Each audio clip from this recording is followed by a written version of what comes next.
माँ कहाँ है रीना? नौकरी से आते ही राहुल माँ को उसके कमरे में ना देख पूछता है, क्योंकि माँ 6 महीने से बिस्तर पकड़ी हुई थी और चलने फिरने में असमर्थ थी। अपने रोज के नित्य कामों को निपटा लेती, अन्न का दाना भी मुश्किल से खाती। 2 दिन ऑफिस के काम से बाहर गया राहुल जब आया तो आते ही माँ के कमरे में ना देख बदहवास खोजने लगा। इधर रीना सहेलियों के संग किट्टी पार्टी मनाने गई हुई है, मानो जैसे सांस की कोई चिंता ही नहीं। बेटा माँ को आवाज लगाता हुआ बाथरूम में चेक करता है, कहीं वहां तो नहीं। वहां का दृश्य देख राहुल की आंख फटी की फटी रह गई। शांति जी बाथरूम के फर्श पर गिरी पड़ी थी और साड़ी भी गंदी हो गई थी, कपड़ों से बदबू मार रही थी। राहुल अपनी माँ की हालत देखकर द्रवित हो उठा। हे भगवान, आज माँ के ऐसे दुर्दिन आ गए कि माँ मल सहित गिर गई है और फिर कोई पूछने वाला नहीं। बेहोश माँ के शरीर को साफ धोकर पूछ किसी तरह वही चेयर पर बैठाकर राहुल माँ को कमरे तक ले आया। राहुल ने माँ की हालत को देख डॉक्टर को फोन किया। डॉक्टर ने आकर जांचा तो पता चला कि कमजोरी की वजह से माँ को चक्कर आ गया था, जिस वजह से वह बेहोश हो गई थी। डॉक्टर के जाने के बाद राहुल पत्नी पर चिल्लाते हुए कहता है, रीना तुम कैसी औरत हो जिसमें दया नाम की कोई चीज ही नहीं है। इतनी निष्ठुर हो कि मेरी माँ बेहोश पड़ी थी और तुम सहेलियों के साथ किट्टी पार्टी मना रही हो। और बेशर्मी की हद तो देखो, जिस मकान में रह रही हो उसकी मालकिन मेरी माँ है, उसका बेटा तुम्हारा पति है। पति की माँ जन्मदात्री नहीं होती लेकिन कर्मदात्री अवश्य है। खैर, भगवान की लाठी बेआवाज होती है, जब पड़ती है ना तब शोर नहीं करती, सीधे नर्क का द्वार खोल देती है। और मेरे दोनों बच्चे तुम्हारा हिसाब किताब जरूर करेंगे। आज से मेरा और तुम्हारा पति पत्नी का रिश्ता खत्म। हाँ हाँ, बड़ा आए रिश्ता खत्म करने वाले। आपकी माँ का कर्जा नहीं खाया है मैंने, ना उनकी नौकरानी हूँ। आप इनके लिए एक नर्स रख लीजिए। एक समय यही माँ जो अभी असहाय है। मैं जब नई नई बहू बनकर इस घर में आई थी तब ना को चने चबा कर रखा था। मेरा जीना हराम कर दिया था इन्होंने।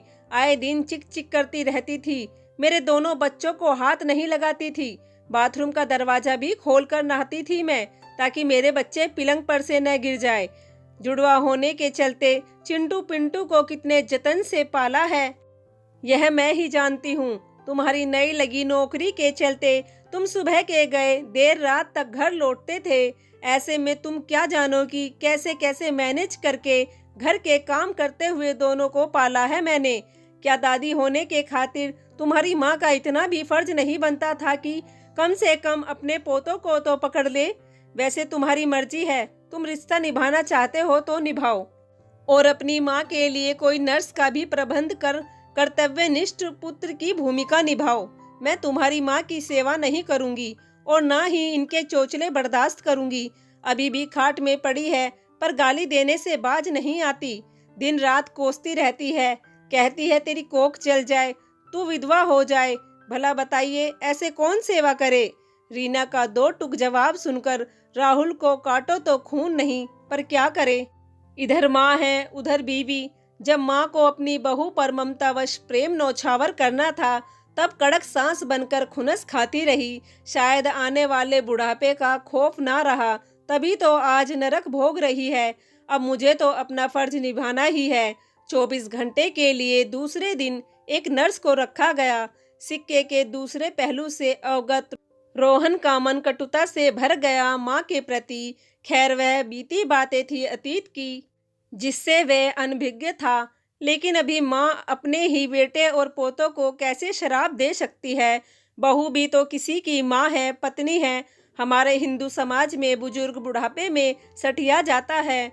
लगता है माँ का भी दिमाग काम नहीं कर रहा है, उसकी बुद्धि क्षीण हो गई है, इसलिए बहू उसको शत्रु दिखती है। पर अब माँ की हालत देख राहुल को रीना को समझाने के अलावा उसके पास कोई रास्ता नहीं था। वह रीना से बोला, रीना, यह मेरी माँ है और माँ माँ होती है, चाहे कैसी भी हो। और अपनी करनी की सजा तो वह भर रही है। माँ ने जो किया वह गलत था, लेकिन अब तुम जो कर रही हो क्या वह सही है?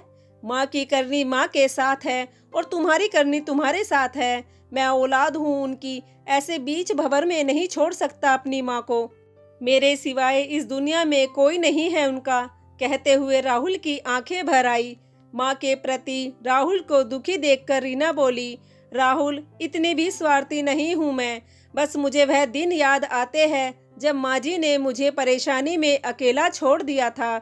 मुझे सांस लेना भी मौत कर दिया था, जिस कारण माँ जी के प्रति मेरे मन में कड़वाहट भरी हुई है।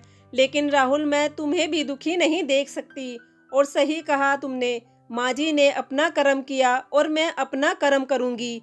इसलिए मैं सभी बातों को भूलकर अपना कर्तव्य निभाऊंगी। मुझे सही रास्ता दिखाने के लिए दिल से शुक्रिया, रीना ने पति राहुल के हाथों को पकड़ते हुए कहा। दोस्तों, हमें हमेशा अच्छे कर्म करने चाहिए, क्योंकि हमारे कर्म हमारे साथ चलते हैं और दूसरों के कर्म दूसरों के साथ चलते हैं। अगर आप लोगों को यह छोटी सी हमारी शिक्षाप्रद कहानी पसंद आई हो तो प्लीज़ हमारे चैनल को सब्सक्राइब कीजिए। कहानी सुनने के लिए आप लोगों का दिल से धन्यवाद।